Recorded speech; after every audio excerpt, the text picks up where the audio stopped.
whenever we talk about rotational dynamics, then we need to talk about two types of velocities. One is the linear velocity, another is the angular velocity. Linear velocity in most of the books denoted by v, and angular velocity is denoted by omega. Example, VA. VA is the linear velocity at the point A, and omega A is nothing but angular velocity of the point A.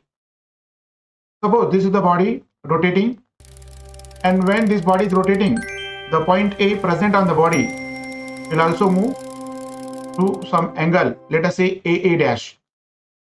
So it is covering some angle theta, where theta is called as angular displacement and OA is nothing but the radius. Since the radius is moving, so we can consider it as a radius vector. Now this radius vector is moving through an angle theta, that is angular displacement. So this radius vector having some velocity as the body is rotating, so this radius vector is also moving and covering certain angle theta. So we need to talk about omega. Omega is nothing but angular velocity. Angular velocity. And when the body is moving, rotating, the point A is moving from A to A dash. So it is taking some time. So T is nothing but time to cover angle theta. To cover angle theta. Theta might be very small. So this angular velocity is given by angular displacement divided by time taken. So this is the formula for angular velocity.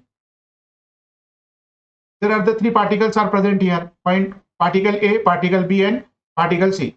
As the body is rotating about this axis of rotation, so particle A, particle B, and particle C also moving because they are present on the body, and their motion is a circular motion. That means the particle A will move like this, particle B will move like this, circular path, and particle C will also have another circle. The radii are not same because the particles are not placed at the same distance from center of the circle. So let us call it as a R1, let us call it as a R2, and let us call it as a R3.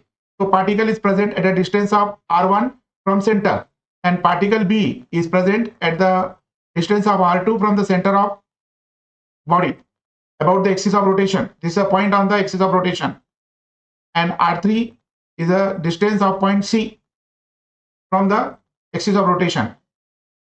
So every time, every particle having not same distance from axis of rotation, and but every particle moving equal angular displacement, covering equal angular displacement. So every particle will have the same angular velocity, because we already spoken angular velocity given by theta divided by t. Because these particles are present on the body, the angular velocity of the particle A is equals to angular velocity of the particle B equals to angular velocity of the particle C. So we have omega A equals to theta divided by t, and omega B is also equals to theta divided by t, and omega C also equals to theta divided by t. But their linear velocity, we know that linear velocity given by relation v equals to r omega. So linear velocity for the particle A is given by VA equals to product of R1 multiplied by omega A, you can say. But the angular velocity is remaining same, so let us call it omega A equals to omega B equals to omega C equals to omega. Therefore VA, that is the linear velocity of particle A, given by R1 multiply omega. Similarly, the linear velocity of the particle B, that is VB, equals to R2 multiplied by omega. And now the linear velocity of particle C, VC, equals to R3 multiplied by omega. We observe that R3 greater than R2 greater than R1. So it implies VC greater than VB greater than VA.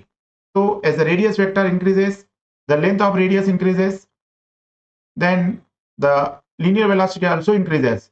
So linear velocity depends upon the distance of the particle from axis of rotation.